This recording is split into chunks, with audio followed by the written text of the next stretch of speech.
अस्सलाम वालेकुम नाज़रीन, डिबेट में भली कार माया वजी मेज़बान साहिबाबाद प्रोग्राम में गुफ्तगू कंदासीं। अमरीकी सदर डोनाल्ड ट्रंप 9 सालनि खां पोइ चीन जो दौरो करे रहियो आहे ऐं 3 ॾींहंनि जो सरकारी दौरो आहे। यकीनी तौर ते हिन दौरे जी तमामु अहमियत हिन दौरे खे इन वक़्तु पूरी दुनिया ॾेई रही आहे, छो त हीउ दौरो उन वक़्तु थी रहियो आहे जॾहिं ईरान ऐं अमरीका जे विच में हिकु शदीद जंग हलंदड़ आहे। तोड़े जो उन जंग में हिन वक़्तु जंग बंदी आहे, पर आबी लंघ जे हवाले सां हिन वक़्तु बि जेका छिकताण आहे उहा मौजूदु आहे ऐं ख़िते जे जा जेके नार मुल्क आहिनि उन्हनि जे हवाले सां बि तमामु बेचैनी वारी सूरत हाल आहे। अमरीकी सदर जो हीउ दौरो यकीनी तौर ते न सिर्फ़ु सियासी तोड़े ओवरऑल दुनिया जे अमूने दुनिया में जे अंदरि जेके कारोबारी डील्स आहिनि उनखे बि तमामु अहमियत सां ॾिठो पियो वञे, छो त हिन वक़्तु अमरीकी सदर जॾहिं दौरो करे रहियो आहे उन वक़्तु अमरीकी सदर सां गॾु न सिर्फ़ु उनजी जा अमलदार गॾु आहिनि, अमरीकी उहिदेदार गॾु आहिनि, पर तमामु वॾा जेके मल्टीनेशनल कंपनियूं आहिनि उन जा कारोबारी जेके अॻुवान आहिनि, टेक्नोलॉजी जूं फील्ड आहिनि, उन जा जेके CEOs आहिनि उहे बि अमरीकी सदर जे इन वफ़द में उन्हनि सां गॾु आहिनि ऐं तमामु वॾी कंहिं डील जो बि ऑप्शन्स ज़ाहिर कयो पियो वञे। अमरीकी सदर जी जो जेको चीन जो दौरो आहे उहो न सिर्फ़ु अमरीका ऐं चाइना जे विच में जेके लाॻापा आहिनि उन्हनि जे हवाले सां अहमियत जो हामिल आहे, पर ईरान जंग जे हवाले सां बि कंहिं ब्रेक थ्रू जे लाइ पूरी दुनिया हिन वक़्तु हिन दौरे खे ॾिसी रही आहे त हिन दौरे जो आउटकम छा थो निकिरे। अॼोके प्रोग्राम में इन ते गुफ़्तगू कंदासीं त अमरीकी सदर जो चीन जो दौरो ईरान जंग जे हवाले सां केतिरो अहम आहे ऐं अमरीका ऐं चाइना जे विच में जेका हिकिड़ी सर्द जंग आहे उनखे ख़तमु करण में हीउ दौरो केॾो किरदारु अदा कंदो। प्रोग्राम जे ॿिए हिसे में नाज़रीन गुफ़्तगू कंदासीं। हिन वक़्तु पाकिस्तान जे अंदरि 28वीं तरमीम जा जेके चोॿोल आहिनि उहे हिकु भेरो ॿीहर सरगर्म थी चुका आहिनि ऐं जेका हुकूमत आहे हिन वक़्तु त भरपूर कोशिश में आहे त ईद खां अॻु में 28वीं तरमीम जे हवाले सां जेका कानून साज़ी आहे उनखे मुकमल करे सघिजे। प्रोग्राम में 28वीं तरमीम जे हवाले सां बि गुफ़्तगू कंदासीं। प्रोग्राम जे टे हिसे में गुफ़्तगू कंदासीं। वफ़ाक़ी हुकूमत पारां गैस ते सब्सिडी ख़तमु कई वई आहे ऐं हिन भेरे जेको 2026-27 जो बजट अचे पियो वफ़ाक़ी बजट उहो IMF जी शर्तुनि ऐं उन जी तजवीज़ुनि ते तयारु करण जी ॻाल्हि कई पई वञे। प्रोग्राम हिन ते बि गुफ़्तगू कंदासीं। प्रोग्राम जे आख़िरी हिसे में इंतिहाई अहम मामिलो सिंध अंदरि सिंध पब्लिक सर्विस कमीशन जे हवाले सां जेके उन ते इल्ज़ामात आहिनि, उन ते मेरिट जी जेके लताड़ थी रही आहे सिंध अंदरि नौजवाननि जे मुस्तक़बिल जे हवाले सां उन ते बि गुफ़्तगू कंदासीं।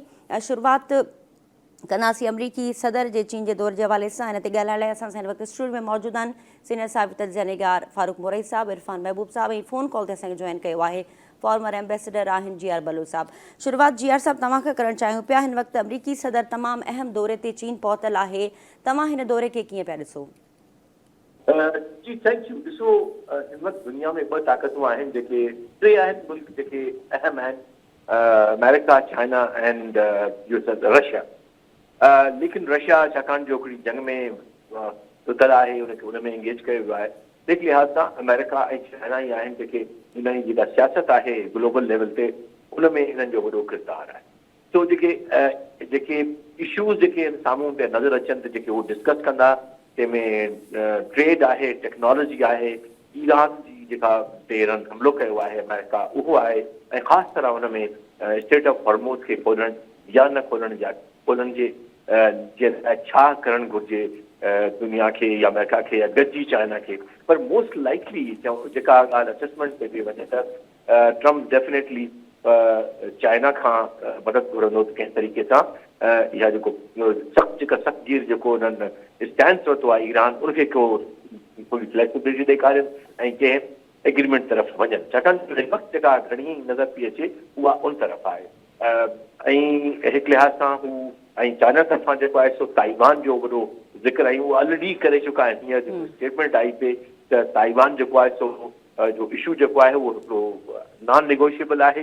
ताइवान असांजो हिकिड़ो इंटेग्रल पार्ट आहे ऐं उनखे इंडिपेंडेंस तरफ़ वञणु या उनखे रिकग्नाइज़ करणु या उनखे वेपन ॾियणु उहे एक्सेप्टेबल न आहिनि असांखे एज़ अ कंट्री।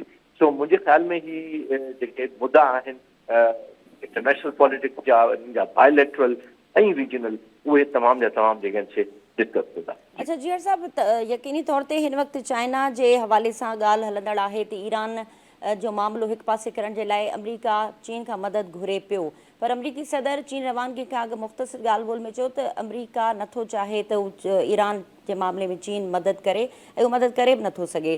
त पोइ इन क़िस्म जो बयान ॾेई करे ऐं सदर ट्रम्प वञी करे उते इहा ॻाल्हि करे त हुरमुज़ खोलराए ॾियो या पोइ ईरान सां का डील कराए ॾियो, त तव्हांखे छा थो लॻे इहो मामिलो कीअं सेट थींदो?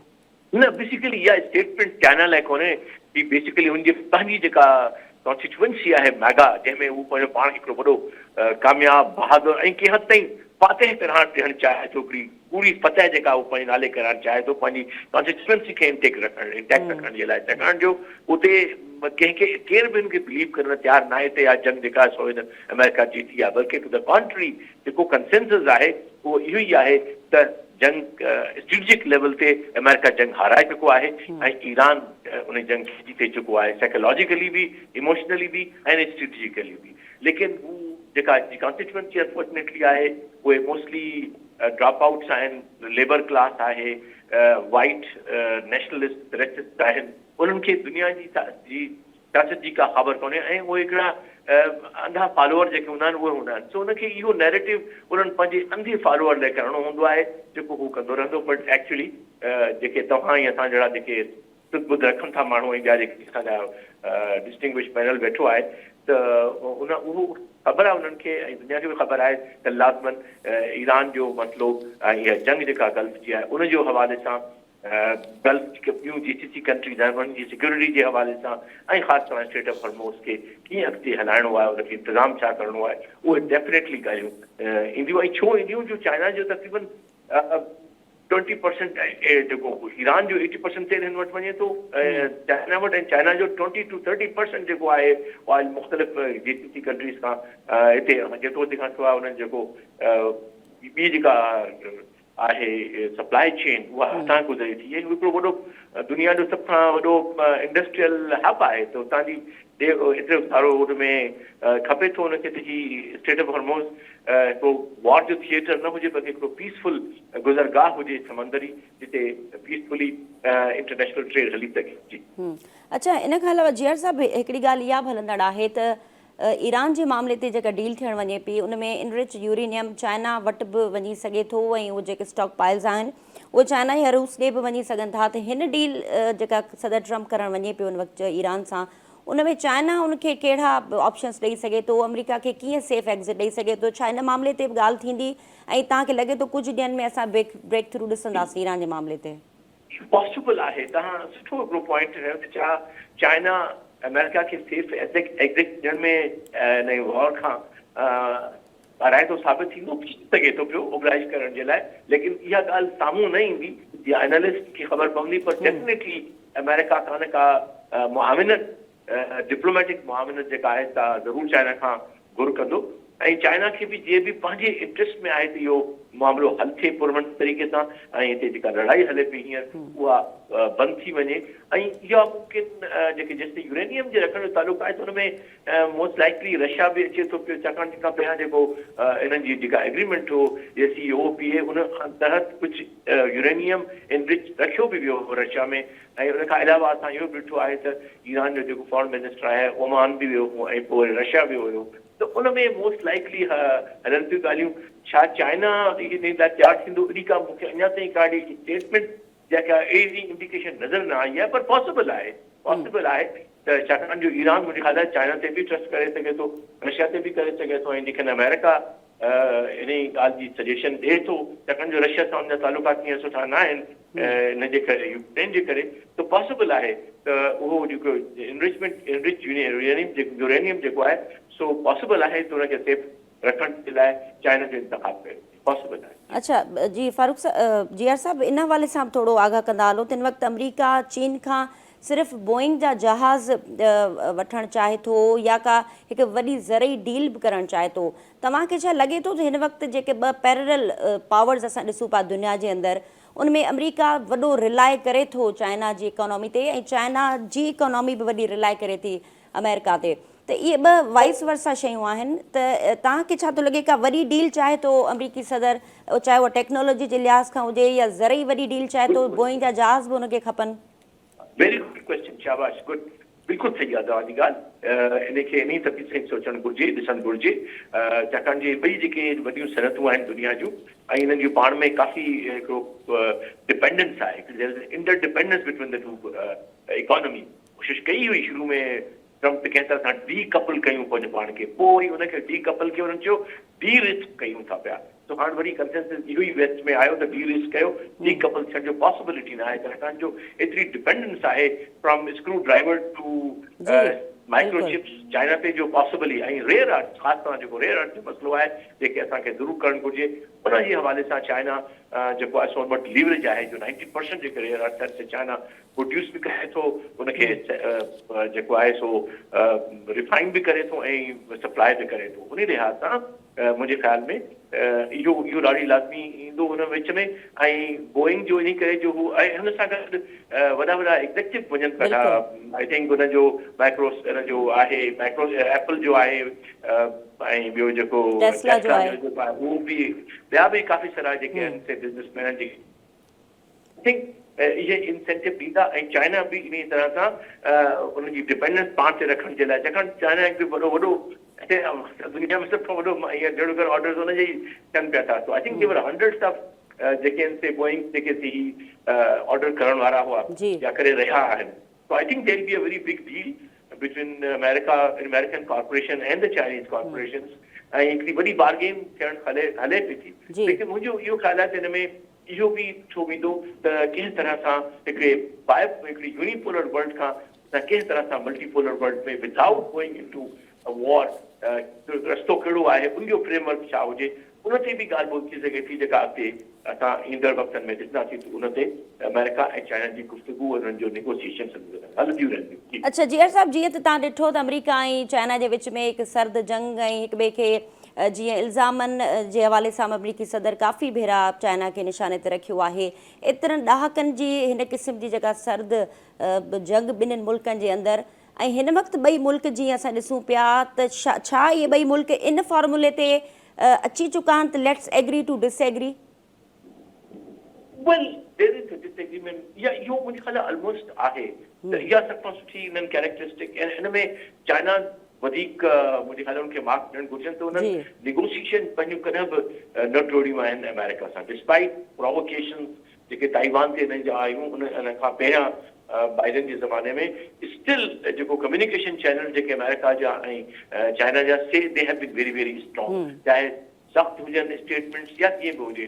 सो I think that is the strongest point मुंहिंजे नज़र में as a analyst about China America relationship, that they have been able to evolve the system जेको आहे सो गुफ्तगू जो नेगोशिएशन जो सिस्टम इवॉल्व करे चुका आहिनि ऐं डिफरेंसेस खे पाण में गॾिजी कनि पिया था सेटल हुनखे। So I don't see a very big conflict. मुंहिंजे ख़्याल में जिनखे तो सेटल थियण में टाइम लॻी वेंदो मुख़्तलिफ़ इश्यूज़ के, but they will be continue to they will continue to talk to each other. अमरीकी सदर इहा ॻाल्हि बि करे थो त चाइना खे घुरिजे त हिन वक़्तु टेक्नोलॉजी ऐं कारोबार जे लिहाज़ खां पंहिंजी मार्केट ऐं पंहिंजी मंडी खोले थी, जीअं अमरीकी उते अची करे इन्वेस्टमेंट कनि। सो केॾो वॾो एडवांटेज आहे हिन वक़्तु चाइना खे जॾहिं अमरीका पाण वञी करे चवे त असांखे कारोबार लाइ माहौल ॾियो, असांखे कारोबार लाइ असांखे वक़्तु ॾियो ऐं असांखे डील करणी आहे तव्हां सां। इहो केॾो वॾो लेवरेज आहे चाइना जे लाइ इटसेल्फ? न ॾिसो हुन में छा आहे त चाइना जेकी प्रोटेक्टेड आहे, इहा ॻाल्हि असांखे ख़बर आहे सभिनी खे, त इट काइंड ऑफ हिकिड़ो जेको तव्हांजो प्राइवेट सेक्टर बि हिकु लिहाज़ सां पोयां कंहिं न कंहिं लेवल ते गवर्नमेंट जी सपोर्ट ते हूंदो आहे त ऐं उन्हनि जूं रेगुलेशन्स बि काफ़ी सारियूं आहिनि जेके ॿाहिरीं इन्वेस्टमेंट खे की पाण त वञी ॿाहिरि कढा आहिनि इन्वेस्टमेंट चाइनीज़ जा। इहो हिकिड़ो आहे हिननि जो जंहिंजी निशानदही काफ़ी सारे जेके जियो इकोनॉमिक सम्झनि था त इहो हिकिड़ो डिस्टॉर्शन आहे हिननि जे सिस्टम में जंहिंखे हिननि खे सही करणो पवंदो। जीअं अमेरिका आहे या वेस्ट में तव्हां ऑफकोर्स के जेके वाइटल इंडस्ट्रीज खे छॾे बाक़ी मोस्टली हू न अलाउ कंदा आहिनि। सो उन लिहाज़ सां जीअं हींअर ॾिसो हिकिड़ी सॉफ्टवेयर जी कंपनी जेका वठणु पई चाही हिकिड़ी यूएस, उनखे चाइना बंदि करे छॾियो, मना करे छॾियो, नो यू कैन नॉट। हिकिड़ो स्टार्टअप हुयो उन्हनि मना करे छॾी त न, they can not because it's our national interest. So इहा टेक्नोलॉजी जी नई जंग जेका शुरू थी वई आहे, टेक्नोलॉजी वॉरफेयर, उनजो तव्हांखे मैनिफेस्टेशन नज़र ईंदो बिटवीन अमेरिका एंड चाइना। अच्छा सर, आख़िरी सवाल, हिन वक़्तु ईरान जे मामले ते तमामु पूरी दुनिया जूं नज़रूं हिन वक़्तु हिन विज़िट ते आहिनि ऐं छा आउटकम तव्हां ॾिसो पिया हिन मुलाक़ात जो? छा जेको ओबामा एडमिनिस्ट्रेशन जे दौर में जेका डील थी हुई ईरान सां उनखे रीडिज़ाइन कयो पियो वञे ऐं छा हतमी नतीजो कीअं ॾिसो पिया? Good, again very good question, शाबाश। बिल्कुलु मुंहिंजे ख़्याल में मुंहिंजो बि इहो ई आहे असेसमेंट। JCPOA खे ई जेको joint comprehensive plan of action जेको हुयो, जेका एग्रीमेंट हो, उनखे वरी रिफाइन कंदा ऐं उनखे चवंदा JCPOA प्लस अमेरिका, इहो चवनि था पिया। प्लस छा हूंदो, तक़रीबन उहो ई हूंदो, पर उनखे रीब्रांड करे थोरो ऐं ही पंहिंजी कामयाबी जो ॾेखारण जी कोशिशि कंदो पंहिंजे वोटर्स खे, पंहिंजी कॉन्स्टिट्यूएंसी खे, but in essence it will be the same as it was. ठीकु है जीआर साहब, वॾी महिरबानी, तव्हां वक़्तु ॾिनो। नाज़रीन, फॉर्मर एम्बेसडर असां सां गॾु आहे, जंहिं हिन वक़्तु तमामु अहम विज़िट अमरीकी सदर जो शी जिनपिंग सां हीअ विज़िट थियल आहे ऐं ओवरऑल इन जा कहिड़ा असर ऐं छा आउटपुट निकिरंदो हिन विज़िट जो, उन ते गुफ़्तगू तव्हां ॿुधी। ॿियनि महिमाननि लाइ रुख़ कंदासीं। फारूक साहब, तव्हां ॾे हिन वक़्तु जेको विज़िट थिए पियो, जीआर साहब जो तजियो तव्हां ॿुधो, यकीनी तौर ते अहम विज़िट आहे। तव्हांखे छा थो लॻे हीअ विज़िट केतिरो अहम आहे, ख़ासि तौर ते ईरान जे मामले ते? में तव्हां इहो नोट कयो हूंदो त जॾहिं हीअ सदर ट्रंप जेको आहे वञे पियो, जेको हेलीकॉप्टर साम्हूं बीठो आहे, जेको हिकिड़ी जेको आहे उनजो इंटरव्यू ॾिए पियो, उन में हुन क्लियर चयो त भई जेको आहे सो असां जेको आहे सो पंहिंजा जेको आहे चीन सां जेको आहे सो जेका पंहिंजा तिजारती ऐं दीगर मामलात ते जेको आहे ॻाल्हाईंदासीं। ऐं उन में हुन इहो बि चयो त भई जेको आहे असांखे ईरान जे मामले ते चीन जी मदद जी ज़रूरत कान्हे। इन खे तमामु घणो जेको आहे मीडिया इन जेको मामले खे हाईलाइट कयो। ऐं इहा बि ॻाल्हि आहे त भई जेको आहे सो ईरान जेको चाइना ऐं अमेरिका जो मामिलो आहे, उहो सभिनी खां वधीक जेका रसाकशी जेका थिए पई हिननि जो पाण में ॻाल्हियूं हलंदियूं, उहो ताइवान ते थींदियूं। छो जो हू पाण खे जेको आहे चाइना जेको चए थो त इहो असांजो मतिलबु जेको आहे सो ताइवान असांजे लाइ जेको आहे ज़िंदगी ऐं मौत जो मसइलो आहे। असां ताइवान जे बारे में का बि ॻाल्हि पुछणु पसंदि नथा कयूं, जेको आहे इन ॻाल्हि में केरु बि असां उन बारे में ॻाल्हि करे। ऐं हिन जेको आहे उनजे बावजूदि बि जेको आहे सो अमेरिका जेको हुन सां असलो जेको आहे उनखे खपाइण जो जेको आहे 11 अरब रुपयनि जो जेको अरब डॉलर जो जेको हुन सां मुआदो कयो इन सां ताइवान सां, तो इन ते बि जेको आहे हिननि जो पाण में जेको आहे इन ॻाल्हि ते जेको आहे सो शायदि ॻाल्हि ॿोल थींदी। उन खां अलावा जेके कंपनियूं आयूं आहिनि जेके हिन सां गॾु एपल, टेस्ला, उन जा जेके उहे CEO आया आहिनि गॾु, उहे बि जेको आहे सो उते ज़ाहिर आहे उन्हनि जूं मुलाक़ातूं थींदियूं। ऐं जेको असुलु मसइलो आहे उहो इहो आहे त भई जेको आहे सो अमरीका खां चाइना जो छा घुरंदो। सोयाबीन जी काश्त, माना उनमें ज़रई जेको आहे उन में इस्तेमाल में इहा हिकिड़ी चाइना खे हिकिड़ी टेक्नोलॉजी उहो अमेरिका ऑफर कंदो। ऐं उन खां अलावा जेको आहे गऊं जो जेको गोश्त आहे उनजे वापारियुनि खे फ़ाइदो पवंदो, जॾहिं त जेको आहे सो जहाज़ ठाहिण वारियूं कंपनियूं आहिनि उन्हनि खे बि जेको फ़ाइदो पवंदो। लेकिन जेको ईरान जे मसइले ते हिननि जी पाण में डिस्कस थिए, उहा जेको आहे थी सघे थो बाद में को ऐलान जारी कनि पाण में। लेकिन बज़ाहिर जेको आहे सो सदर ट्रंप त जेको आहे इहो चई जेको आहे ख़ामोश इहो चयो त भई जेको असांखे चीन जी मदद जी ज़रूरत कान्हे का। ऐं बाक़ी ॿिए पासे जेको आहे ईरान जो अमेरिका जो वज़ीर जंग आहे उहो क्लियर कट चए थो, पेट हेगेस्ट, उहो चए थो भई जेको आहे सो असां जेको आहे ईरान जे जो जेका हले पई जंगबंदी उहा बरक़रार आहे। ऐं असां जेको आहे सो असांजो जेको नुकात ॾिना आहिनि ऐं सदर ट्रंप ॾिना आहिनि उन ते जेकॾहिं ईरान मुआदो कंदो ठीकु आहे, न त जेको आहे सो असां ईरान जे जेको आहे सो जेको नुकात आहिनि उन्हनि ते जेको आहे सो असां मुआदो कोन कंदासीं। त इन में जेको आहे साफ़ ॻाल्हि आहे त अञा ॿिन्ही ग्रुपनि में छिकताण जारी आहे। जॾहिं त जेको आहे त ईरान जी जेका जेको आहिनि पासदारनि इनकलाब उन्हनि चयो आहे त भई असांजो पूरो कंट्रोल आहे हिन ते इन आबना हुरमत ते, ऐं उतां केरु असांजी मर्ज़ीअ खां बग़ैर नथो गुज़री सघे। ऐं जेकॾहिं अमरीकन अहिड़ा कोशिशि कई त इहो जेको आबना हुरमत आहे उन्हनि जो जेको समुंड आहे उनजे जहाज़नि जो कब्रिस्तान बि थी सघे थो। जी ठीकु आहे। इरफान साहब, तव्हां कीअं पिया ॾिसो हिन विज़िट खे? तमामु घणो अहम विज़िट आहे ऐं यकीनन ही नतीजा ॾींदो विज़िट। इन जा नतीजा पाण खे कुझु ॾींहंनि खां पोइ नज़र ईंदा। ही शायदि 2 या 3 ॾींहंनि जो सरकारी दौरो आहे ऐं हाणे रुॻो हू पहुता आहिनि। उन खां पोइ मुलाक़ातुनि जो सिलसिलो शुरू थींदो। बज़ाहिर जेका एजेंडा जारी कई वई आहे उन्हनि जो पाण में को वापार जा जेके लाॻापा आहिनि, तालुकात आहिनि, उन हवाले सां उन्हनि खे डील करणी आहे। फारूक साहब बि जीअं ॿुधायो त चीन रवानगी खां पहिरियां सदर ट्रंप चयो त हुननि खे चीनी सदर जी जेका मदद आहे उन जी ज़रूरत कोन पवंदी ईरान वारे मामले ते, पर आउं सम्झां थो it's only a political statement. इहो कीअं मुमकिन आहे त हिन समूरे खिते में जिते चाइना जो तमामु वॾो वापारु आहे या हिन पूरी मंडी में चाइना जो वॾो असर रसूख़ आहे, हिकिड़ो स्टेक होल्डर आहे चाइना, उते अमेरिका डिस्टर्बेंस पैदा करे ऐं वरी बदिले में चीन उन सां वापारु करे या वापार जी का वॾी डील करे। सो वापार जेके थींदा आहिनि उहे कुझु ॾियो कुझु वठो जे डीलूं जेके थींदियूं आहिनि इन आधार ते थींदियूं आहिनि। सो ही मामलात जॾहिं ॻाल्हियुनि वारी पाइपलाइन में ईंदा, मुख़्तलिफ़ जीअं फारूक साहब ॿुधाए वियो जेके सीड़पकार आहिनि एप्पल वारा ऐं मुख़्तलिफ़ कंपनियूं तव्हां ॻणायूं एलन मस्क वग़ैरह वग़ैरह जेके बि उते पहुता आहिनि, त उन्हनि खे जेकॾहिं तव्हांखे स्पेस ॾियणो आहे चाइना में अमेरिका खे, ज़रूरी आहे त जेका तव्हां हिते डिस्टर्बेंस पैदा कई आहे उनखे ख़तमु कजे। नंबर 1 इन ते ॻाल्हियूं ज़रूरु थींदियूं, नतीजा ॾींदियूं। नंबर 2 ईरान खे अमेरिका ते ट्रस्ट कोन्हे को, एतमाद कोन्हे को। माज़ी में जेके बि ॻाल्हियूं ऐं ॻाल्हियुनि खां पोइ वरी जेके हमला कंदो रहियो आहे सदर ट्रंप अमेरिका, उन जो पाण मुशाहिदो कयूं था या जेके रिसेंटली स्टेटमेंट्स पाण ॿुधंदा रहिया आहियूं ईरान जी मुख़्तलिफ़ क़यादत तरफ़ां, उन्हनि मां इहा शइ ज़ाहिर थिए थी त ईरान जो अमेरिका ते ख़ासि तौर ते सदर ट्रंप ते कंहिं बि क़िस्म जो को ट्रस्ट कोन्हे को।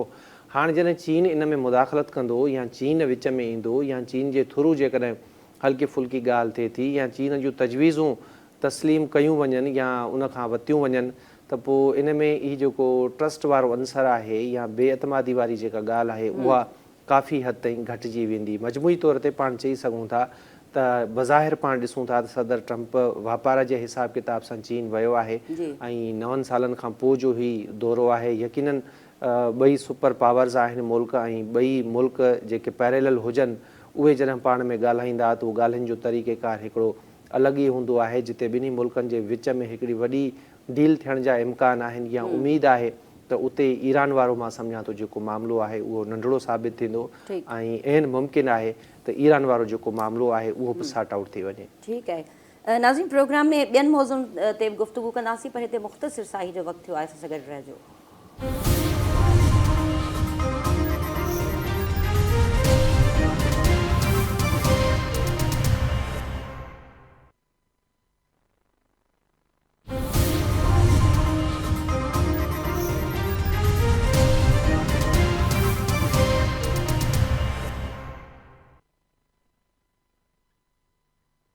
भेरो ॿीहर भलीकार ऐं गुफ़्तगू हलंदड़ आहे।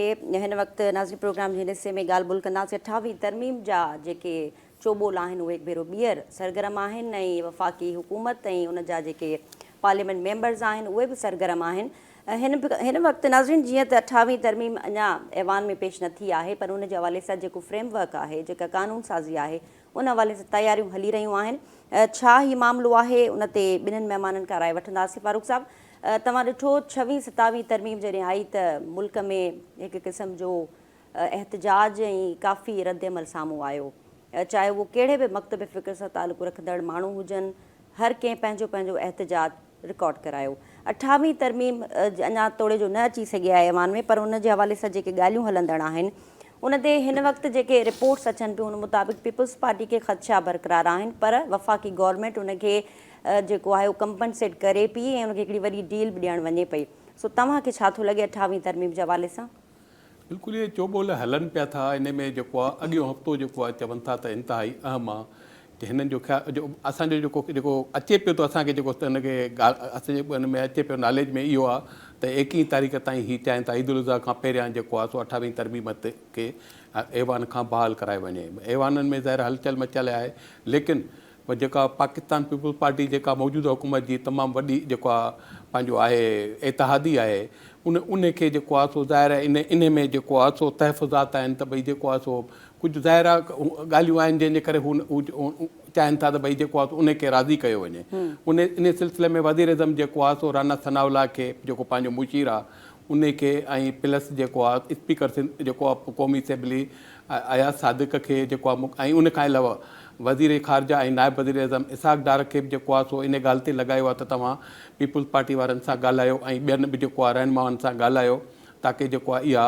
28वीं तरमीम में जेको आहे उहा बहाल थी वञे ऐं इन में जेको आहे सिंध जे लाइ हुननि NFC अवॉर्ड में पैसा ऐं प्लस तरक़ियाती बजट में जेको आहे पैसा रखण खां अलावा ॿियूं बि जेको आहे सो उन्हनि खे जेको आहे ॾिनियूं आहिनि जेको आहे सो आछ कई आहे ऐं ऑफर कई आहे ऐं इन सिलसिले में इहा बि जेका ख़बर पई आहे त चेयरमैन पाकिस्तान पीपुल्स पार्टी बिलावल भुट्टो ज़रदारी साहिबु जेको आहे सो ऐवान सदर में पंहिंजे रहनुमाउनि सां मीटिंग कई आहे जंहिंमें इन मसइले ते जेको आहे मुशावरत बि कई वई आहे। ठीकु आहे जी इरफान साहब।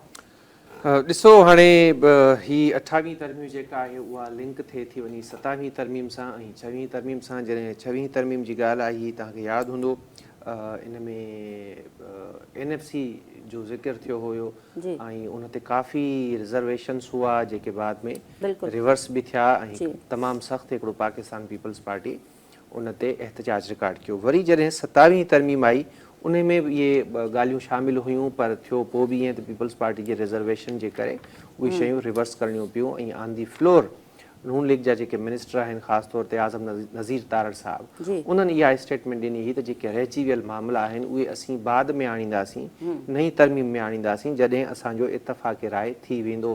फ़िलहालु 6वीं ऐं 27वीं तरमीम उन्हनि खे आणी कुझु इशूज़ हुया जुडिशरी में ऐं खोड़ सारा मामलात हुया उन्हनि खे पाण डिस्कस कोन था कयूं। हाणे असुलु मसइलो आहे छा ऐं 28वीं तरमीम छो पई अचे इन जे पुठियां कहिड़ा मक़सद आहिनि जेके हुकूमत हासिलु करणु चाहे थी। तव्हांखे यादि हूंदो त हुकूमत हिकिड़ो मौक़ुफ़ रखियो हो त भई NFC जेको आहे उन में सूबनि जो जेको हिसो आहे उनखे घटि कयो वञे। छो घटि कयो वञे?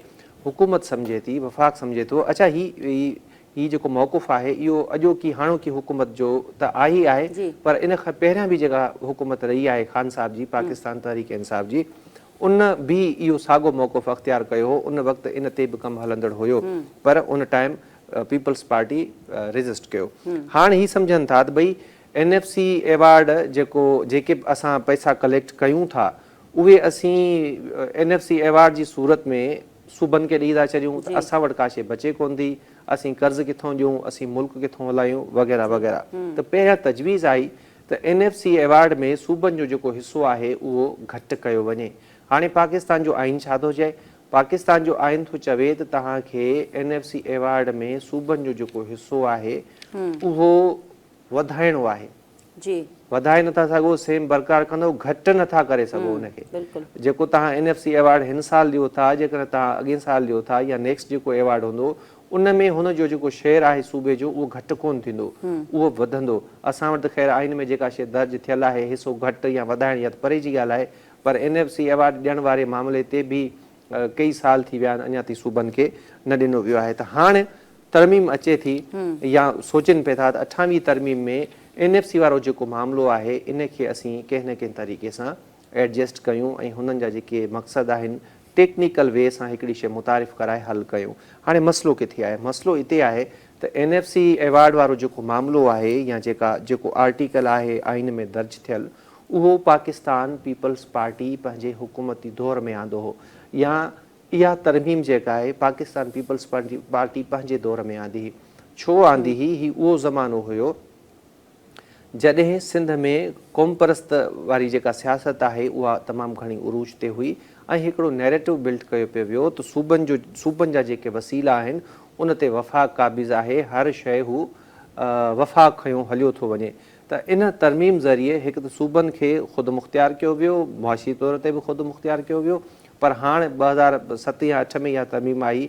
हाणे पाण ॾिसूं था त लॻभॻि 14, 15, 16 सालनि खां पोइ वरी हाणे इन तरमीम मां तकलीफ़ थी रही आहे। त हाणे पीपल्स पार्टी जेका पाण पंहिंजे हथनि सां जंहिं तरमीम आंदी उन ई तरमीम खे कीअं ख़तमु करे इन ते तमामु सख़्तु हिकिड़ो प्रोटेस्ट आहे पाकिस्तान पीपल्स पार्टी जो ऐं हुकूमत हाणे इन चकर में लॻी पई आहे त कंहिं न कंहिं तरीक़े सां असीं पीपल्स पार्टी खे इन मामले ते राज़ी कयूं पर हिननि खे अंदाज़ो कोन्हे त पीपल्स पार्टी NFC वारे मामले ते जेको आहे सो पंहिंजो कहिड़ो मौक़ुफ़ रखे थी या कहिड़ा रिज़र्वेशन्स आहिनि ख़ासि तौर ते सिंध जो जेको माण्हू आहे उहो NFC अवॉर्ड खे कीअं ॾिसे थो ऐं जेकॾहिं इहा तरमीम रिवर्स थी वञे थी त पीपल्स पार्टी जो इन ते रद्दमल छा हूंदो ऐं सिंध जे माण्हुनि जो इन ते रद्दमल छा हूंदो। मौजूदा जेके हालतूं आहिनि महसूसु थी रहियो आहे त पाकिस्तान पीपल्स पार्टी इन मामले जी क़तई तौर ते हिमायत न कंदी ऐं जेकॾहिं पाकिस्तान पीपल्स पार्टी हिमायत न कंदी त इहा तरमीम भी मंज़ूर न थी सघंदी। मुमकिन आहे त जीअं लास्ट टाइम जेके तरमीमूं कयूं वयूं उन में अक्सरियत हासिल न हुई नून लीग खे, जेतोणीकि पीपल्स पार्टी उनखे सपोर्ट कयो पे, पर वरी पाण ॾिठोसीं त ही जेके रिज़र्व सीटनि जूं मख़सूस सीटूं हुयूं, कुझु माण्हू नाहल थिया, उन्हनि ते वरी जेको आहे सो नंढी चूंड थी, कीअं उहे सीटूं नून लीग जूं वधंदियूं वयूं। त अहिड़े क़िस्म जेको मॉडल अॻिते हली मुतारिफ़ थिए त थिए। बाक़ी फ़िलहाल मौजूदा जेको सेटअप आहे इन में घटि मां घटि इहा शइ मुमकिन कोन्हे त NFC अवार्ड रिवर्स करे हुकूमत। फारूक साहब, तव्हां खां सवाल आहे, हिन वक़्तु वफ़ाक़ी सरकार पारां IMF जी मर्ज़ी ऐं उन जी तजवीज़ुनि मुताबिक़ 2026-27 जो बजट ठाहिण जी तयारी शुरू कई वई आहे। वफ़द बि पाकिस्तान आयल आहे ऐं हिकु ॿी ख़बर जेका आहे उहा आहे हुकूमत IMF खे यकीन ॾियानी कराई आहे त जेको गैस वापेदार आहिनि उन्हनि खे जेका वफ़ाक़ी गवर्नमेंट 140 अरब रुपयनि जी क्रॉस सब्सिडी ॾिए पई, उहा बि जनवरी 2027 ताईं ख़तमु करण जी यकीन ॾियानी IMF खे कराई वई आहे। कहिड़ो वॾो इहो फ़ैसिलो आहे? तव्हां छा था सम्झो इन जा कहिड़ा असर निकिरंदा ईंदड़ मुस्तक़बिल में? ॾिसो, इन जो सिधो सो जेको असरु जेको आहे ज़ाहिर आहे मिडिल क्लास तबिके ते पवंदो। तव्हां हींअर जेको आहे सो मिडिल क्लास तबिको आहे या ग़रीब तबिको आहे जंहिंजे घरनि में हिकिड़ी गैस, अवल त जेको आहे सो गैस बिल्कुलु जेको आहे सो डॉक्टर जी दवा वांगुरु आहे, सुबुह मंझंदि शाम उहा जेको आहे मुश्किल सां मिले पई। उन खां पोइ बि जेको आहे तव्हां उन ते सब्सिडी ख़तमु कंदो त पोइ ज़ाहिर पहिरीं त बिजलीअ जे बिलनि ई बुरो हाल करे छॾियो आहे। उन खां पोइ वरी जेकॾहिं गैस ते बि जेकॾहिं इहा सूरत हाल थींदी त ज़ाहिर आहे हिकिड़ी परेशानी आवाम जे लाइ थींदी। घरेलू सार्फिन खे जेका सब्सिडी मिले पई, मतिलबु जेका ॿुधाइनि था त सालाना जेको आहे 140 अरब रुपयनि जी सब्सिडी आहे, उहा यकीन ॾियानी हिननि कराए छॾी आहे IMF खे त भई जेको आहे असां इहा ख़तमु कंदासीं। ऐं उन सां पोइ इहो छा थींदो जो कमर्शियल ऐं जेके CNG स्टेशन आहिनि या जेके बि जेको आहिनि सभु बराबरि थी वेंदा, यानी उन में को फ़र्क़ु कमर्शियल हुजे सभिनी खे हिकिड़े ई जेको आहे अघ ते जेको आहे इहे जेको आहे गैस मिलंदी। ऐं इन में इहो बि जेको आहे सो हिननि जेको आहे शामिलु कयो आहे त भई जेको आहे सो बेनज़ीर इनकम सपोर्ट प्रोग्राम जे तहत जेके रजिस्टर्ड हूंदा शायदि उन्हनि खे का इन में कुझु जेको आहे सो मतिलबु रिआयत ॾिनी वञे या उन में रिआयत कई वञे। बाक़ी उन खां अलावा तमामु जेको आहे सो पूरे पाकिस्तान खे घरेलू सार्फिन खे उहे ऐं कमर्शियल सार्फिन खे ऐं सनतुनि खे सभु जेको आहे न बराबरि जेको आहे सो अघ ते इहा गैस मिलंदी। इरफान साहब, तव्हां हुकूमत जे हिन फ़ैसिले हिन क़दम खे कीअं पिया ॾिसो? शहबाज शरीफ़ साहब कंहिं ज़माने में चयो हो त beggars can not be choosers. जेके ख़ैरात वठंदा आहिनि उहे आज़ादु कोन हूंदा आहिनि, ख़ुदि मुख़्तियार न हूंदा आहिनि पंहिंजे फ़ैसिलनि में। पाकिस्तान जी तारीख़ रही आहे, असीं जॾहिं खां वठी IMF जे चकर में पिया आहियूं कॾहिं बि मुआशी तौर ते ख़ुदि मुख़्तियार न रहिया आहियूं ऐं हाणे बि मुआशी तौर ते फ़ैसिलनि में असीं ख़ुदि मुख़्तियार कोन आहियूं। जंहिंजो ताज़ो मिसाल असांखे ही जेका स्टैंडिंग कमेटी थी ग़ालिबन कल्ह ई अवां हुनजो ज़िक्र कयो हो, जंहिंमें पेट्रोलियम वारे वज़ीर वेही ब्रीफिंग ॾिनी हुई त पेट्रोल जूं क़ीमतूं छो वधायूं वयूं ऐं लेवी जो तारुफ़ पियो थिए त भई असांजी एतिरी कमिटमेंट हुई IMF सां त असांखे शुरूआती जेके साल हूंदो या 1.5 साल हूंदो उन में एतिरी लेवी वधाइणी आहे ऐं उहो टाइम अची वियो जंहिंजे करे असीं वधाई ऐं अञा हुननि ख़दशो ज़ाहिर कयो त 50 खां 70 या 60 रुपया अञा हू पेट्रोल जूं क़ीमतूं विदिन फ्यू डेज़ में वधाईंदा। मुमकिन आहे जुमे ते वरी इहे शयूं वधी वञनि जंहिंजे नतीजे में असांखे 1.5 या 1 अरब शायदि एतिरो को 140 अरब डॉलर जेके पैसा न हाणे पैसा जेके असांखे मिलिया अॼु मिलिया जंहिंजी असांखे हाणे तस्दीक थी आहे त ही जेका सब्सिडी ख़तमु थी आहे इन खां पहिरियां बिजली वारी सब्सिडी ख़तमु थी ऐं हाणे गैस ते जेका सब्सिडी आहे उहा ख़तमु करण जो फ़ैसिलो थियो आहे। अॻे साल खां इहा लागू थींदी। हूअं बि ग़रीब माण्हू लाइ गैस त आहे कोन, जेकॾहिं सब्सिडी ख़तमु बि कंदा त कहिड़ो फ़र्क़ु थो पवे ऐं जेकॾहिं ख़तमु कनि बि था मिड़ी ख़ैर आहे ग़रीब माण्हू जो कमु कहिड़ो आहे, हू गैस इस्तेमालु थो करे, हू भले काठियुनि ऐं छेड़नि ते मानी पचाए। गैस त हिकिड़ी वॾी सहूलियत आहे न ऐं उहा सहूलियत यकीनन पाकिस्तान में एलीट क्लास खे हुजणु खपे। ग़रीब माण्हू जो कमु कहिड़ो आहे जो हू बिजली में सुम्हे, पखो हलाए सुम्हे या गैस ते मानी पचाए, त अहिड़े क़िस्म जो को हक़ ई कोन्हे को कहिड़ो रद्दमल ईंदो कहिड़ो। हाणे तव्हां मूंखे ॿुधायो 150 रुपया पेट्रोल हुयो, ख़ान साहब छॾियो आहे, जेको हाणे 400 रुपया प्लस आहे। जवाज़ छा हुकुम अवाम माण्हू जो तव्हांखे रद्दमल मिले थो? आम माण्हूअ जो उन्हनि खे सम्झायो अथनि न त हींअर इंटरनेशनली जेके सूरत हाल आहे उहा गैस में हीअं आहे। गैस में भी आम माण्हू सम्झी वठे, गैस जी बि जेका गैस सब्सिडी जी त ख़तम थी पैदावार आहे, पाकिस्तान में थी थिए न। बस हुकूमत खे करिणो आहे, मुआइदो थियो आहे असांजो आहे। हिकिड़ो IMF सां माना इहे शयूं वैलिड वधाइणियूं आहिनि। जवाज़ कोन्हे भई पोइ बि कोन्हे, ऐं सोलर ते बि असां टैक्स हयो आहे, इहो बि असां जी, IMF जे बिल्कुलु। चवण ते हयो आहे त सोलर ते बि असां टैक्स हणंदासीं, यानी हिकिड़ी शइ जेका असांखे मुफ़्त मां हासिलु थिए थी उन ते बि टैक्स हणणो आहे। छो हणणो आहे?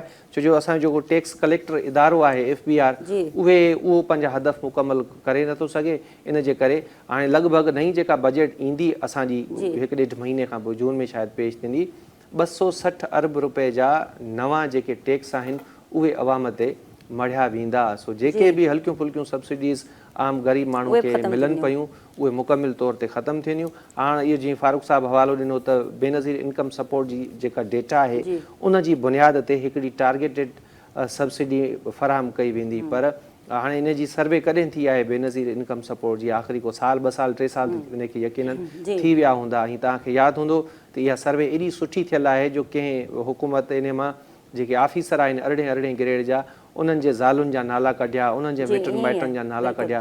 त हीअ सिलेक्टिव सर्वे थी आहे ऐं ग़रीब माण्हू खे इन मां बि को फ़ाइदो कोन्हे। या जेकॾहिं 100 ग़रीब आहिनि त को 30-40 इन में शामिलु हूंदा, पर मेजॉरिटी जेका आहे उहा अॼु बि इन वज़ीफ़े वारे प्रोग्राम खां ॿाहिरि आहे ऐं इन ते ॿीहर सर्वे करण जी ज़रूरत आहे। सो हाणे जेकॾहिं टारगेटेड सब्सिडी ॾिनी वेंदी त उहा बि इन्हनि ई माण्हुनि खे वेंदी जेके ऑलरेडी ग़रीबनि जे नाले ते मुख़्तलिफ़ क़िस्म जा जेके वज़ीफ़ा आहिनि उहे खाई वठी रहिया आहिनि। ऐं मूंखे त हैरत थींदी आहे त IMF ईअं ई छो थो चवे त हिकिड़ो ग़रीब माण्हू आहे जेको 300 या 150-200 यूनिट बिजली इस्तेमालु करे थो त भई उन जी तव्हां सब्सिडी ख़तमु कयो, जेको हल्की फुल्की गैस इस्तेमालु करे थो उन जी सब्सिडी तव्हां ख़तमु कयो, हिकिड़ो मोटरसाइकिल वारो आहे उन जे लाइ तव्हां पेट्रोल जो अघु वधाए छॾियो। IMF इहे मुतालबा छो नथो करे त भई हीअ जेके तव्हांजा प्रोटोकॉल आहिनि उहे तव्हां ख़तमु कयो, तव्हांजा जेके शाही ख़र्च आहिनि इहे मिसाल जी ॻाल्हि आहे त भई 1000-1500 खां वधीक न हुजणु खपनि। हेॾा वॾा हिते प्रोटोकॉल आहिनि, असांखे चवंदा त असीं किफ़ायत शारी जी मुहिम पिया कयूं, पर हाणे तव्हां ॾिसो त छा थी रहियो आहे ऐं असांजा हुकुमरान छा करे रहिया आहिनि ख़बर पवे कान थी। ग़रीब माण्हू लाइ मूंखे लॻे थो हालतूं हाणे अञा अॻे खां वधीक ख़राब थींदियूं। ठीकु आहे। नाज़रीन, प्रोग्राम हिन हिसे में गुफ़्तगू कंदासीं। अॼु हैदराबाद में एहतजाज थियो आहे। सिंध पब्लिक सर्विस कमीशन जे ओवरऑल किरदार ते तमामु घणा सवाल उथी रहिया आहिनि ऐं ॾहाकनि खां इहे जेके इल्ज़ाम आहिनि उहे हिन वक़्त ताईं जारी आहिनि। हिन वक़्त ताईं सिंध पब्लिक सर्विस कमीशन पारां हिन वक़्त ताईं इन्हनि मामलनि खे सॉर्ट आउट करण ऐं पंहिंजे किरदार ऐं पंहिंजे जेको ओवरऑल हिकिड़ो इदारे जी साख आहे उनखे ठीकु करण में नाकाम नज़र अचे पई। अॼु हैदराबाद में एहतजाज थियो आहे ऐं मुख़्तलिफ़ वक़्तनि ते असां इहे ई ॿुधंदा रहिया आहियूं त जेको सिंध पब्लिक सर्विस कमीशन जो इदारो आहे उहो नौजवाननि जे ख़्वाबनि जी मक़तलगाह बणियलु आहे। सो फारूक साहब, तमामु अहम मामिलो आहे सिंध पब्लिक सर्विस कमीशन ते। तव्हां ॾिसंदा अचो पिया, शयूं रिपोर्ट बि थियनि थियूं, सोशल मीडिया ते आवाज़ बि नौजवान उथारीनि था, पर को खड़तेल निकिरंदे नज़र नथो अचे। त ओॾे जो CM ताईं इहो मामिलो वियो आहे, पर तव्हां ॾिसो था त हिन वक़्त बि जेके नतीजा साम्हूं आया आहिनि सिंध पब्लिक सर्विस कमीशन जा उहे मुख़्तलिफ़ वक़्तनि ते चैलेंज बि थिया आहिनि कोर्ट्स जे अंदरि, पर असां ॾिसूं था त को बि हुकूमत पारां को रद्द अमल साम्हूं नथो अचे ऐं इदारो जेको आहे उहो पंहिंजी साख ॾींहुं ॾींहुं अञा विञाए रहियो आहे। असल में ॻाल्हि इहा आहे त सिर्फ़ु इहो हिन जेके हींअर जे एग्ज़ाम थिया आहिनि इन्हनि जी ॻाल्हि कान्हे का, त इहो घणनि सालनि खां इहो मामिलो हले पियो। इन ते जेको आहे सो सोशल मीडिया ते तमामु घणो जेको आहे सो बहस थियो आहे ऐं तमामु जेको आहे माण्हुनि निशानदही बि कयूं आहिनि त भई जेको आहे सो हिन में करप्शन थिए थी, ही मसइला थियनि था। लेकिन उन ते सिर्फ़ु जेको आहे सो बयानात त ज़रूरु आया आहिनि भई, लेकिन उन ते का कार्रवाई कान थी आहे। लेकिन हींअर जेको एहतजाज आहे इहे माण्हू उथिया आहिनि ऐं इन में थी सघे थो जेको आहे हुकूमत खे इन सिलसिले में जेको आहे सो अहम को क़दम खणणो पवे। ठीकु आहे। इरफान साहब, तव्हां कीअं था ॾिसो हाणे सालनि खां वठी सिंध पब्लिक सर्विस कमीशन जा जेके नतीजा आहिनि उहे सदाईं तकरारी रहिया आहिनि। माज़ी में मुख़्तलिफ़ अदालतुनि में इहे मामला विया, Sindh high court, supreme court, ऐं उतां इहे नतीजा रिवर्स थिया। यानी सुप्रीम कोर्टनि ऐं हाई कोर्टनि इन इल्ज़ामनि ते, इन्हनि बहताननि ते मोहर हई जेके सचा साबित थिया त नतीजनि में फेरफार थियल आहे या जेके नौकरनि जे लाइ सिफ़ारिशूं कयूं वेंदियूं आहिनि उन्हनि जे लाइ ॻरी रिश्वत वरिती वई आहे। 2017 में बि शायदि हिकिड़ा जेके रिज़ल्ट हुआ उहे रिवर्स थिया हुआ ऐं उन्हनि में बि सिंध पब्लिक सर्विस कमीशन जी जेका बदनीयती आहे उहा ज़ाहिर थी।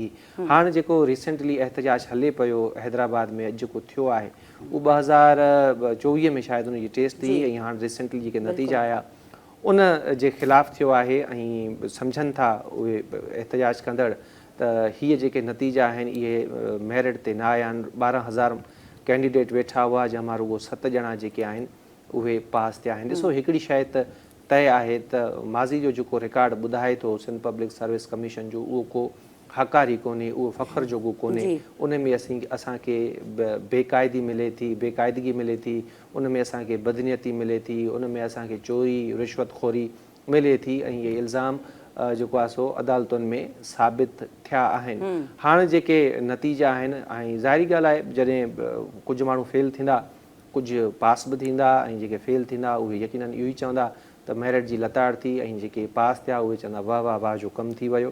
पर असुल ॻाल्हि इहा आहे त जेकॾहिं कंहिंखे इन नतीजनि ते रिज़र्वेशन्स आहिनि, नंबर 1 त फौरी तौर ते उन्हनि खे जेकॾहिं सिंध पब्लिक सर्विस कमीशन पहिरियों फोरम आहे त उते वञणु खपे। उन खां पोइ पाकिस्तान जूं अदालतूं आहिनि, सिंध हाई कोर्ट आहे, माज़ी में बि पाण ॾिसूं था त इन्हनि सर्विस कमीशन जे ख़िलाफ़ु फ़ैसिला अची चुका आहिनि, ऐं हाणे बि जेकॾहिं अदालतुनि में इहा ॻाल्हि साबित थी वेंदी त इहे नतीजा रिवर्स थी वेंदा। सेकेंड, सिंध हुकूमत जेका आहे उन ते तमामु घणी ज़िमेवारी लागू थिए थी त हिकिड़ो जेको तासुर पाण ॾिसूं पिया त काफ़ी सालनि खां वठी हिकिड़ो पुख़्तो थी वियो आहे, मज़बूत थी वियो आहे त सिंध पब्लिक सर्विस कमीशन में जेके नौकरियूं आहिनि उहे खपायूं वञनि थियूं, उहे विकिरो कयूं वञनि थियूं, मेरिट जी लताड़ आहे, या जेके बासर धुरियूं आहिनि, या जेके हुकूमत जा सहकारी साथारी आहिनि, या जेके हुकूमत जा माण्हू आहिनि उन्हनि जा जेके मिट माइट आहिनि, पुट भाणेजा भाइचा वग़ैरह वग़ैरह, उन्हनि खे नौकरियूं ॾिनियूं पियूं वञनि। त इहो तासुर ख़तमु करणु सिंध हुकूमत जी ज़िमेवारी आहे, सिंध सरकार जी ज़िमेवारी आहे, ऐं सिंध हुकूमत खे हाणे इन मामले ते कमु करणु खपे, अहिड़ो को मैकेनिज़म मुतारिफ़ कराइणु खपे जंहिंसां इहो तासुर ख़तमु थी वञे। थर्ड जेको अफ़सोसनाक हिकिड़ो पासो आहे, पहलू आहे त तव्हां ॾिठो हूंदो त रिसेंटली कुझु केस दाख़िल थिया आहिनि सिंध पब्लिक सर्विस कमीशन जे ख़िलाफ़ु ॻाल्हाइण ते, जी बिल्कुलु, ऐं मुख़्तलिफ़ उन में सेक्शन इंसर्ट कया विया आहिनि, ऐं शायदि सिंध पब्लिक सर्विस कमीशन पाण उन में फ़रियादी थी आहे या उहे पाण रजिस्टर्ड कराया आहिनि। ॾिसो, सिंध पब्लिक सर्विस कमीशन हिकिड़ी पब्लिक बॉडी आहे, उन जो कमु छा आहे, हू हिकिड़ो इम्तिहान वठंदी, ऐं जेके गज़ेटेड पोस्टूं आहिनि, मथी लेवल जूं पोस्टूं आहिनि मुख़्तलिफ़ खातनि में, उन जे लाइ जेके सिफ़ारिशूं आहिनि उहे सिंध हुकूमत ॾांहुं उमाणींदी। हिकिड़ी जेका पब्लिक बॉडी आहे ऐं आम माण्हू अचे थो उते इम्तिहान ॾिए थो, जेकॾहिं उनखे रिज़र्वेशन्स आहिनि या जेकॾहिं उन ते तनक़ीद थिए थी त इहो त हिकिड़ो जमहूरी हुस्न आहे। सम्झ कोन थी अचे त सिंध पब्लिक सर्विस कमीशन छो पाण खे मुक़दस गऊं सम्झे थी, छो उन ते तनक़ीद नथी करे सघिजे, छो उन जे नतीजनि ते ख़दशा एतिराज़ या रिज़र्वेशन्स ज़ाहिर नथा करे सघजनि। सिंध पब्लिक सर्विस कमीशन आख़िर कहिड़ा माज़ीअ में अहिड़ा कम कया आहिनि, या उते कहिड़ा फ़रिश्ता वेठा आहिनि जिन खे ॾिसी, जन जा नाला ॿुधी, या हिननि जो माज़ी जो रिकॉर्ड ॾिसी हिकिड़ो आम माण्हू अखियूं ॿूटे एतबार करे वेझे त इहे जेके नतीजा आहिनि उहे दुरुस्त आहिनि। ॾिसो, हिटलर चयो आहे त काई बि ॻाल्हि 100% सची न हूंदी आहे, काई बि ॻाल्हि 100% कूड़ी न हूंदी आहे। माज़ीअ जा मुशाहिदा ॿुधाइनि था त सिंध पब्लिक सर्विस कमीशन गड़बड़ कई आहे। ॿियो इहो आहे त सालनि खां वठी जेकॾहिं कमीशन ते मेरिट फ़र्ज़ु करे था वठूं पाण, मेरिट ते भई तव्हां माण्हू मुक़ररु कया, पुलिस में ASP लॻी आहे, SSP थी विया, साईं डिप्टी कमिश्नर थी विया, असिस्टेंट कमिश्नर थी विया, मुख़्तियारकार थी विया, या जेके बि मुख़्तलिफ़ खाता आहिनि उन्हनि में तव्हां सालनि खां वठी मेरिट ते जेके माण्हू आहिनि उहे भर्ती करे मोकिलियो था। त मूंखे तव्हां पाण ॿुधायो त सिंध में तब्दीली कहिड़ी आई आहे हींअर ताईं? कहिड़ो DC आहे, डिप्टी कमिश्नर आहे जेको पंहिंजे ज़िले जे अवाम जो हॾु ॾोखी आहे, जेको रिश्वत नथो वठे? कहिड़ो पुलिस ऑफिसर आहे जंहिंजे ज़िले में हिकिड़े आम माण्हूअ ते पुलिस जो अताब कोन्हे, या जेको आम माण्हू पुलिस गर्दीअ जो शिकार नथो थिए? कहिड़ो अहिड़ो मुख़्तियारकार आहे, कहिड़ो अहिड़ो असिस्टेंट कमिश्नर आहे, या कहिड़ो अहिड़ो रेवेन्यू जो कमिश्नर आहे जंहिंजी हदनि में जाली जेके खाता आहिनि उहे कोन था ठहनि, जाली रजिस्ट्रियूं कोन थियूं ठहनि? हर हिकु खातो तव्हां खणी वठो, उते तव्हांखे अहिड़ी क़िस्म जी भींग नज़र ईंदी। सो सालनि खां वठी जेकॾहिं तव्हां मेरिट ते माण्हू भर्ती कया आहिनि त ख़ुदा जा बंदा, पोइ सिंध में कंहिं क़िस्म जी तब्दीली छो कोन आई आहे? अंग्रेज़नि ते ॻणण जेतिरा माण्हू आहिनि, फ़र्ज़ शनास ऑफिसर आहिनि, अटे में लूणु बराबरि जेके हिन सिस्टम में असांखे नज़र अचनि था, अदरवाइज़ पूरी जी पूरी भींग लॻी पई आहे, ऐं इन जो सबबु बि सिंध पब्लिक सर्विस कमीशन ई आहे। सो सिंध पब्लिक सर्विस कमीशन जी जेका साख आहे, जेका पाण ॾिसूं पिया त लगातार किरंदी पई वञे, ख़राबु थींदी पई वञे, उनखे बहाल करण में सभ खां पहिरियों ऐं प्राइमरी जेको किरदारु आहे उहो सिंध पब्लिक सर्विस कमीशन जो पंहिंजो पाण जो आहे जी। उनखे पंहिंजी साख बहाल करणी आहे सिंध हुकूमत खे अहिड़ो निज़ाम जोड़णो आहे जंहिंसां आम जेके मुतासिर आहिनि हिकु त उन्हनि जा एतिराज़ जेके ख़दशा आहिनि उहे एंटरटेन थियनि गॾोगॾु आम माण्हू जी जेको वेसा खॼी वियो आहे इन सिस्टम ते उहो बहाल थिए। ठीकु आहे फारूक साहब तव्हांजी, इरफान साहब तव्हांजी वरी महिरबानी, तव्हां वक़्तु ॾिनो। नाज़रीन, महिमाननि जी गुफ़्तगू तव्हां ॿुधी। डिबेट में फ़िलहालु एतिरो ई। ॾींदा इजाज़त। अल्लाह हाफ़िज़।